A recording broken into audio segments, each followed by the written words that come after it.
এই সন্ধ্যাবেলায় মায়ের মন্দিরটা দেখতেও আলাদা অনুভূতি লাগে। তো মায়ের মন্দিরটা খুবই সুন্দর লাগে এই সন্ধ্যাবেলায়। আজকে বুধবার দিন আমি মায়ের এই মন্দিরটা কিছু দৃশ্য তুলিয়া ধরলাম, সঙ্গে থাকবায়। আর দেখা যায় মায়ের মন্দিরের এই দেখো মায়ের যারা যারা এখনও আমার বনদুর্গা মন্দিরে আইসো না, এই ভিডিওর থ্রুতে দেখিলাও। আর অবশ্যই শেয়ার করতে বলবে না জয় মা বনদুর্গা লিখিয়া। তো বহু বছরের আগের যে সময় এই রাস্তাটা আসিল, এই রাস্তা খুবই হাফ রাস্তা আসিল।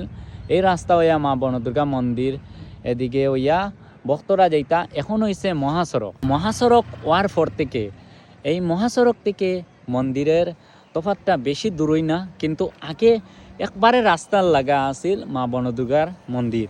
এখন একটু দূরই হয়ে গেছে, তবুও মানে ভক্তরা আইতে অনেক সুবিধা হয় মহাসড়ক হওয়ার পর থেকে।